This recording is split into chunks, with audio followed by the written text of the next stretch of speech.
Hello friends, welcome to my channel. মই আজি পুনৰ আপোনালোকক লৈ আহিছোঁ আন এটি চিন্তনীয় বিষয়। মই এই ভিডিঅ'টোৰ যোগেদি আপোনালোকক জনাবলৈ চেষ্টা কৰিম কেনেকৈ গৰমৰ পৰা স্থায়ীভাৱে হাত সাৰিব পৰা যায়। তেন্তে আহক এই ভিডিঅ'টি আৰম্ভ কৰোঁ। ফ্ৰেণ্ডছ, আমাৰ আগৰ মানুহবিলাকে প্ৰায় কোৱা শুনা যায় যে মাটি কলহৰ পানী খাবা দেহে শীতল পৰিব। কিন্তু আজিতো সেই মাটি কলহ নাই, দেহা শীতল পৰিব পৰাকৈ খাব পৰাকৈ সেই পানীও নাই।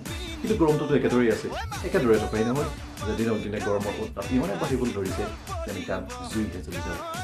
আমাক লাগে ইয়াৰ পৰা কেনেকৈ স্থায়ীভাৱে হাত সাৰিব পৰা যায়। মই হয়তো ক'ব পাৰোঁ যে আইচক্ৰীম বা কল্ড খালে মানে আমাৰ দেহাটো শীতল পৰে, কিন্তু শুনিবলৈ বেয়া পালেও ই কেৱল ক্ষন্তেকীয়া। সেই ক্ষন্তেকৰ বাবেহে আমাৰ শৰীৰটো শীতল কৰি ৰাখে। আইচক্ৰীম খালে 30 ছেকেণ্ডৰ কাৰণে মুখত তৃপ্তি পাব, কিন্তু তাৰ ফল ভুগিব লাগিব 30 বছৰ ধৰি।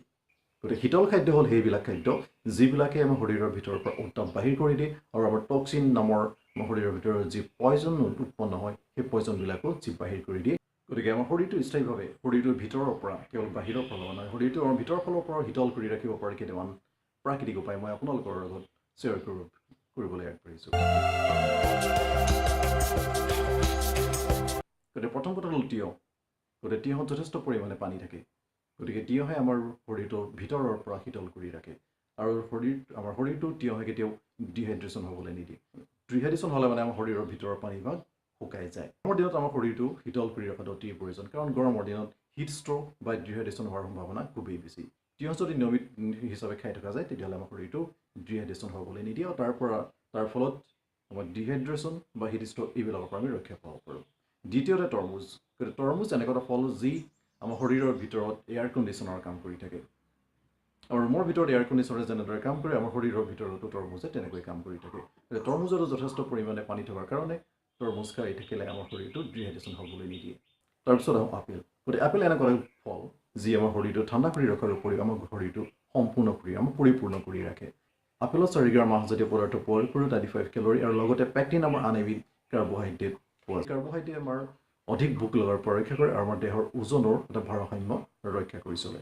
গতিকে আপেল খোৱাটো কেৱল পুষ্টিকৰেই নহয়, ই আমাৰ শৰীৰৰ শীতল কৰি ৰখাৰ কাৰণেও যথেষ্ট উপকাৰী।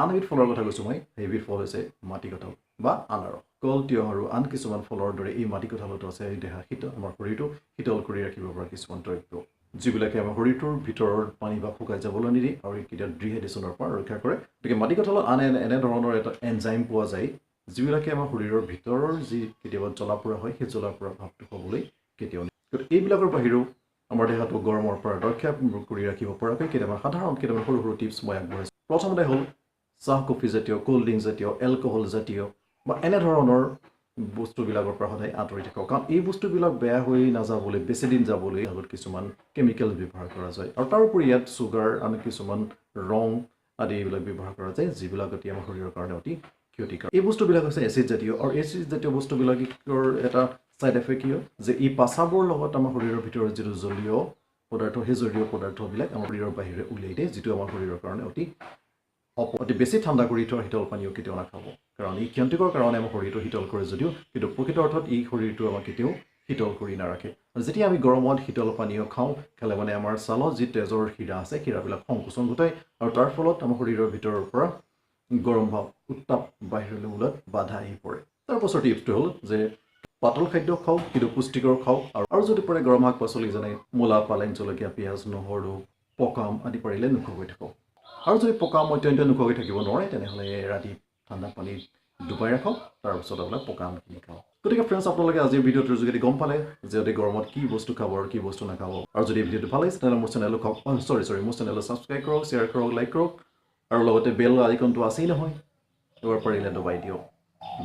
It healthy, be healthy. Thank you.